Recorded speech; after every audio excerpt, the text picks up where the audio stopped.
Та бүхэнд энэ өдрийн мэндийг хүргэе. Цагдаа дотоодын цэргийн байгууллагын үйл ажиллагаа гэмт хэрэг зөрчлөөс урьдчилан сэргийлэх чиглэлээр мэдээлэл бэлтгэн хүргэдэг амрын гэрийн нэвтрүүлэг эхлэхэд бэлэн боллоо.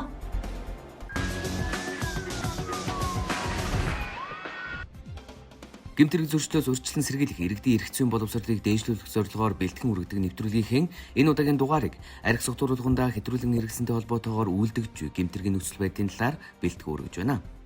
Энэ он гарснаас хойш цагдаагийн байгууллагад иргэн хуулийн этгээдээс гэмт хэрэг зөрчлийн шинжтэй 50,238 гомдол мэдээлэл хүлээн авч шалгасан нь өмнөхөнөөс 7,606 буюу 13.1%-аар буурч гэмт хэргийн шинжтэй 17,422 буюу 34.7%, зөрчлийн шинжтэй 26,158 буюу 52.1%-ийн гомдол мэдээллийг шийдвэрлсэн байна. Бүрдэгдсэн гэмт хэргийн 1,112 буюу 10.8% нь согтуугаар үлдэгдсэн гэмт хэрэг эзэлж байгаамаа.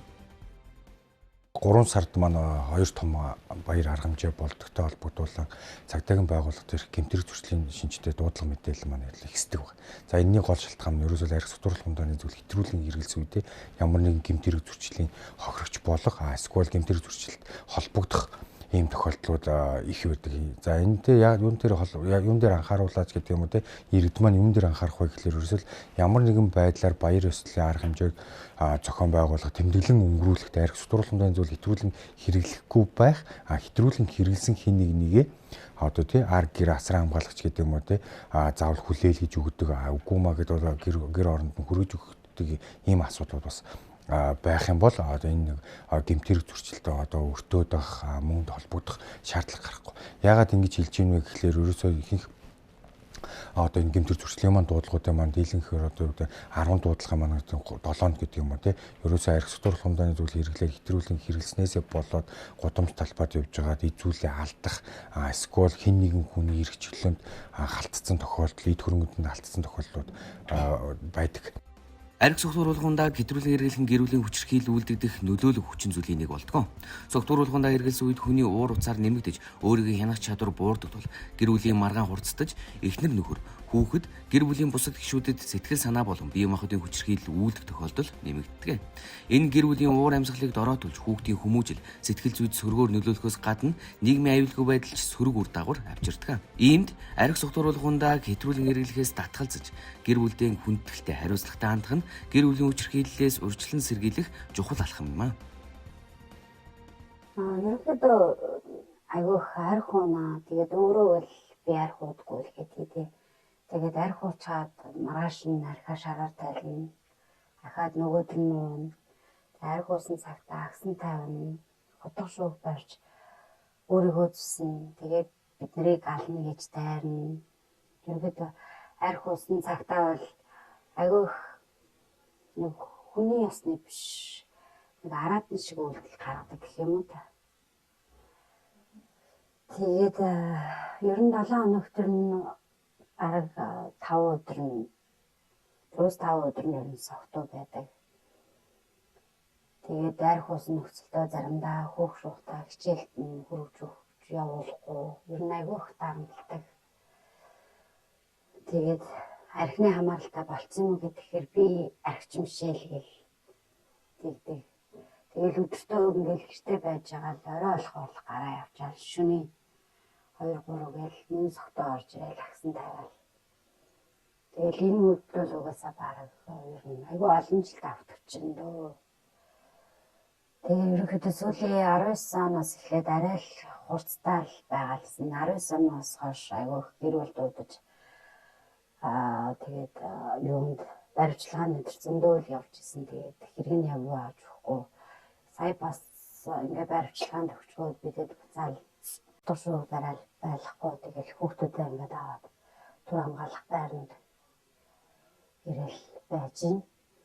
Ерөнхийдөө арх уусан үедээ эд зүйлээ айгүй хөвдөг. Тэгээ яг хүүхд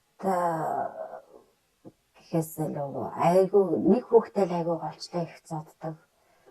Тэгээд айгүйх баадаг. Тэгэл эд зүйл утас шүрмэс зурагт гэл цахилгаан бараагаа олцох хийддэг. Тэгэл тайвлахсан гаалгуудын цөмөшүүлнэ. Тэгэл хэлэхээр миний юм чи хамаагүй л хэлтий тийм тэгээд аяг тавг хаална. Заримдаа бүр идэгч аягүй болчихсон л байж байдаг. Тэгээд заримдаа бүр холбоо аргач уцгүй болчихсон. Арх уухаараа ер нь дандаа л эд зүйлээ эвдэж эсвэл тэгэл өөрийгөө зүснэ, үзүү хамаа зүснэ, гар хөлөө зүснэ. Тэгэл биднийг араас чойжлж хоол шатаан ална гэл таныг алхад хууль байхгүй гэл дандаа ер нь тэгж арх ус үедээ байгаад тэгж дарамтлагдаг та. Энэ оны эхний 2 сарын хугацаанд гэр бүлийн хүчирхийллийн улмаас үлдэгдсэн 275 гэмтэргийн 101 буюу 36.7% нь согтуур үлдэгдсэн байна. За үүнээс харахад архитектурал хундаа нь гэр бүлийн хүчирхийллийн суурь шалтгаан биш гэдг нь харагдаж байна. Гэр бүлийн хүчирхийлэл бол гэр бүл доторх эрх мэдлийн тэнцвэргүй харилцаанаас үүс бий болдог. Гэр бүлийн хүчирхийлэл үлдэхэд олон хүчин зүйл нөлөөлдөг нэг нь архитектурал хундааны зүйл юм аа. За архитектурал хундааны зүйл хэрэгэлсэн үедээ гэр бүлийн хүчирхийлэл үлдэхэд хохирогчийг илүү их гимтэйг, айц төгшөрт автуулах зэрэг хор уршигтай байдаг. Архитектурал хундааны хэрэглээтэй гэр бүлд өссөн хүүхдийн бие махбод, сэтгэл зүй маш их гэмтсэн байдаг.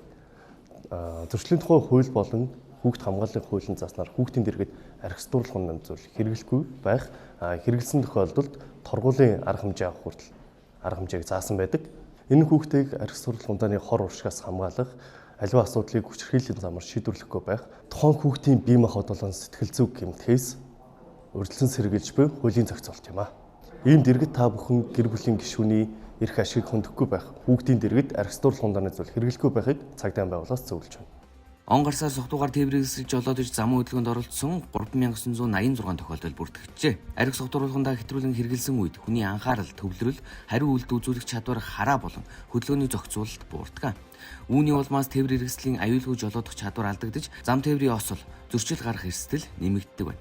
Согтуугаар тээврийн эсэлж жолоодох нь зөвхөн жолоочийн төдийгүй зорчигч, явган зорчигч болон бусад замун хөдөлгөөнд оролцогчдын амнаас эрүүл мэндэд ноцтой аюул учруулдаг. Ийм жолооч бүр согтууруулгандаа хэрэгэлсэн үедээ тээврийн эсэлж жолоодохгүй байх.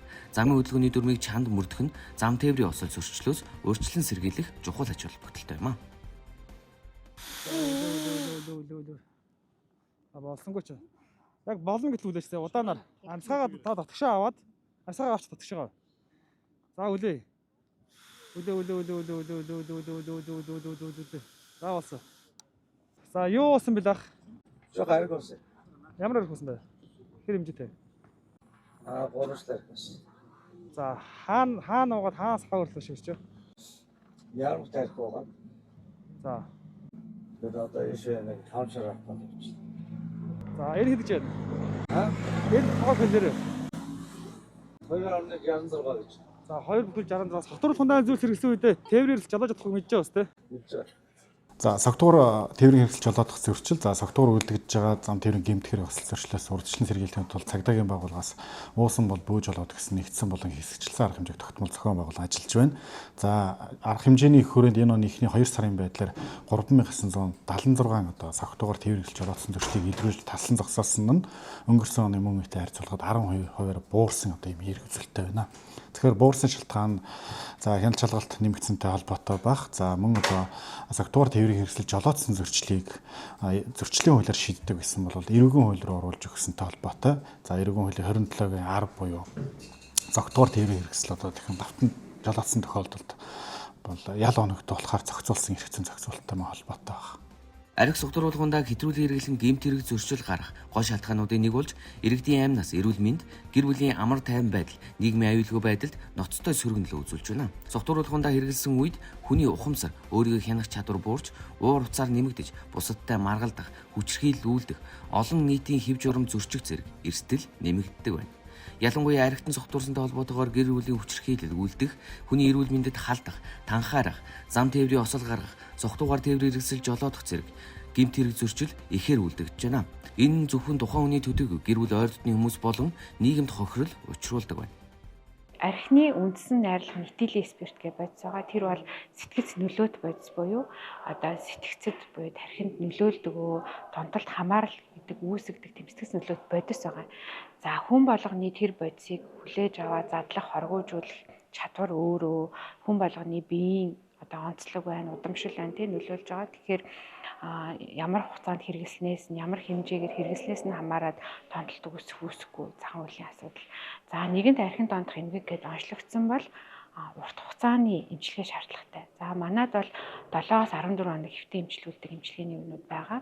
7-аас 14 хоног хэвтэж эмчилүүлээд гараад урт хугацааны хяналт шаардлагатай байдаг. Тэр хяналтыг дүүргийн сэтгц наркологийн эмнэлэг, өрхийн эмч нар, за дээрээс нийгмийн ажилтнууд манай нийгмийн эрүүл мэндийн албаныхан урт хугацаанд хяндаг, ар гэртээ ажилдаг, иргэн уулзалт товолдог, шаардлагатай бол давтан батжуулах эмчилгээ хийлэгдэг. Тэгэхээр хугацаа бол яг тодорхой заахгүй тэр хүний донтолт хэр байгаа юм, ар гэрийн дэмжлэг хэр байгаа, иргэн хяналтандаа хэр сайн үзүүлж байгаа гэдгээс хугацаа нь хамаарч байгаа. Баяр ёслолын арга хэмжээг маань гэр бүлийн хүрээнд тэмдэглэхээсээ илүүтэйгээр бас нөгөө найз нөхөд болон нөгөө ажлын газрын хамт олон анги хамт олноороо тэмдэглэн өнгөрүүлдэг. За энэ дээр согтууруулах ундааны эргэлтэд хяналт тавих харигтын согтууруулалтаа тэмцэх тухай хуулийн дээр маань ийм заалт байдаг. За энэ ямар заалт вэ гэхээр та хэн нэгэн үнийг ариг согтууруулах ундааны зүйл хэрэглэхийг шаардсанаас болоод үүсэн гарах хор хохирлыг танаас ингээд та барагдуулах болно гэсэн ийм заалт байдаг. За энэ юу суудахтай заалт вэ гэхээр энгийн хэрэглэх юм бол та хэн нэгэн үнийг ариг согтууруулахын тулд хэрэглэхийг ингээд шаардаж шахаж болохгүй. Үүнээс болоод тухайн этгээд маань ямар нэгэн гэмтэрэг зөрчилд одоо юу гэдэг хохирох эсвэл ямар нэгэн байдлаар гэмтэрэг зөрчил үйлдэлсэн тохиолдолд одоо тухайн гин буруугийн буюу одоо тэр хохирол мөнгө одоо юу гэдэг ариг шахуулснасаа болоод явж байгаад одоо юу гэдэг 5 сая төгрөгийн гар утсаа хайцсан тохиолдолд тухайн иргэн маань тухайн шахсан иргэнээс гар утсаа нэхэмжлэх эрхтэй гэсэн үг. Ийм дэргэд та бүхэн ариг согтууруулах ундаа хэтрүүлэн хэрэглэхээс татгалзах, согтууруулах ундаа хэрэглэсэн үедээ тээвэр хэрэгсэл жолоодохгүй байх, гэр бүлдээ хүндэтгэлтэй хандах, олон нийтийн хэв журмыг сахиж, бусдын амнаас эрүүл мэндэд эрсдэл учруулах, альва үйлдэлээс татгалзахыг цагдаагийн байгууллагаас анхааруулж байна. Гэмт хэрэг зөрчлөөс урьдчилан сэргийлэх нь иргэн бүрийн үүрэг юм а. Хүн бүхэнд өөрийн гэсэн үнэт зүйлс бий. Тэдгээрийн дундаас гэр бүл, эрүүл мэнд, нэр төр маань бид бүгдийн хамгийн эрхэм, хамгийн үнцэнтэй зүйлс билээ. Энэ тэнцвэрийг хэрхэн хадгалахаас хамаарч аз жаргал алганд эрчин орших, эс оршихын шийдэгдэж байдаг. Данай хэлсэн үг, хийсэн үйлдэл, гаргасан шийдвэр, гიშгсэн мөр, туулсан зам бүхэн үнэт зүйлсийн баталгаа болж таныг ямар хүн бэ гэдгийг бусдад таниулан амьдралын чинь дэнсийг тэнцвүүлдэг.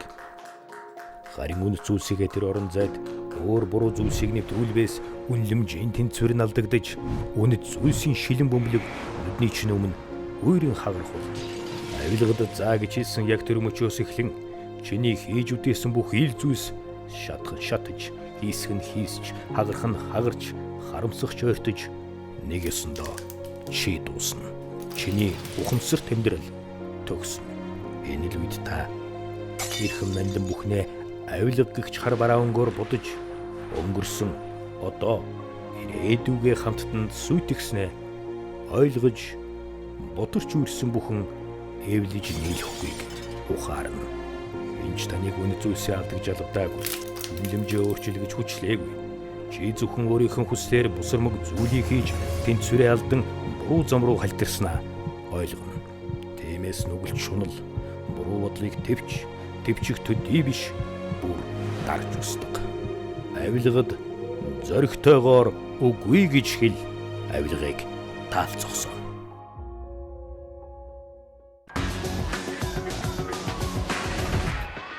За төрийн дээд цол одон медаль олгоно хэмээн 35 сая төгрөг залилжээ. Тодорхойлбол нэр бүхий иргэн нь эмнэлгийн байгууллагын ажилтан нарт төрийн дээд цол одон медаль болон бусад байгууллагын шагналыг олгоно хэмээн 35 сая 970 мянган төгрөг залилсан хэргийг эрүүгийн цагдаагийн албаны эдийн засгийн гэмт хэрэгтээ тэмцэх газраас илрүүлж мөрдөн шалах ажиллагааг явуулсан. Монгол Улсын эрүүгийн хуулийн тусгай ангийн 17-гийн 3 дугаар зүйлийн нэгдэх хэсэгт зааснаар тус иргэнд Сүхбаатар дүүргийн эрүүгийн хэргийн анхан шатны шүүхээс 4 жил 8 сарын 20 хял шийтгсэн байна. За Монгол Улсын ерөнхийлөгчийн 1999 оны 71-р зарилгаар Монгол Улсын цол хүртэх одон медалаар шагнах журмыг баталж, тэдгээрийг хууль бусаар ашиглах, худалдан борлуулах, хуульж олшруулахыг хуулиар хоригдсан бөгөөд цагдаагийн байгууллага гэмт хэрэгтээ тэмцэх, урьдчилан сэргийлэх үндсэн чиглэлийн хүрээнд Улсын цол одон медалийг хуурамчаар үйлдэж, бусдад худалдан борлуулсан хууль бус үйлдэлийг илрүүлэн шалгаж байна. Иймд хууль бус үйлдэлээс татгалзахыг цагдаагийн байгууллагаас анхааруулж байна. Согтууруулах ундааны зүйл хэрэгэлсэн эмэгтэйг зодож дээрэмдсэн этгээдийг илрүүллээ. Тодруулбал согтуу эмэгтэй хүний гар утсыг нь дээрэмдээд байна гэх дуудлага мэдээлэл энэ оны 2 дугаар сарын 27 оны өдөр тэг 2 цагийн орчимд цагдаагийн байгууллагад бүртгэгдсэн. За уг дуудлагын дагуу шуурхай бүрэлдэхүүн шалгахад согтууруулах ундааны зүйл хэрэгэлсэн эмэгтэй хүний Samsung A56 загварын гар утсыг нь дээрэмдэж зодсон нөхцөл байдал тогтоогдсон ба уг гэмт хэргийг үйлдсэн байж болзошгүй иргэн Аг шуурхай эрен сурвалжилж илрүүлэн мөрдөн шалгах ажиллагааг үргэлжлүүлж байна. За иймд иргэд та бүхэн архи согтууруулах ундааны зүйлийг хэтрүүлэн хэрэглэхгүй байх, өөрийн болон бусдын аюулгүй байдлыг ханган найдвартай такси үйлчилгээний байгууллагаар үйлчлүүлэхийг цагдаагийн байгууллагаас сэрэмжлүүлж байна. За орон сууц тээврийн хэрэгсэлтэй холбоотой заллах гэмт хэрэг ихээр бүртгэгдэж байна. Тодруулбал байр түрээслүүлнэ, тээврийн хэрэгсэл худалдан борлуулна, тээврийн хэрэгсэл хямд захиалж өгнө гэх үйлдэлийн аргуудаар аж ахуйн нэгж иргэнийг заллан мэхэлж урьдчилсан байдлаар бусдад 100 орчим сая төгрөгийн хохирол учруулсан иргэн Г энэ оны 2 дугаар сарын 3-ны өдөр Баянгол дүүргийн нутаг дэвсгэрээс мөрдөн шалах албаны заллах гэмт хэрэгтэй тэмцэх газрын албаагчид олж тогтоон баривчлаа. За тус этгээдтэй холбоотой үйлдэл холбогдлыг цагдаагийн байгууллагаас үргэлжлүүлэн шалгаж байна. Хим дун найдвартай сүүлийн боломж зэргээр иргэдийг яаруулан урьдчилгаа төлбөр авах зэргээр бусдыг заллах тохиолдол их байна. Мөн энэ төрлийн гэмт хэрэгтэй тэмцэх чиглэлээр цагдаагийн байгууллагаас хяналт шалгалтын ажиллагааг эрчимжүүлж буй тул гэмт үйлдэлээс татгалзахыг анхааруулж байна.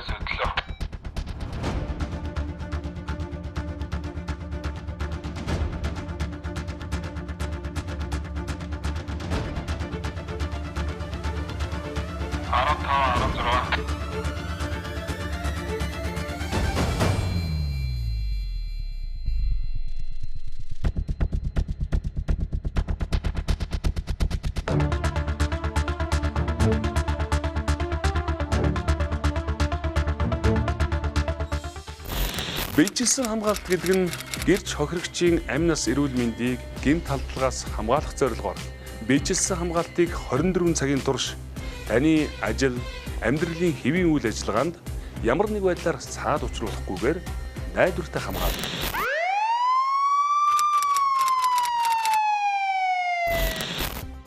Мэдээлэлтэй хамт байсан та бүхэнд баярлалаа. Амар тайван амьдралын төлөө хамтдаа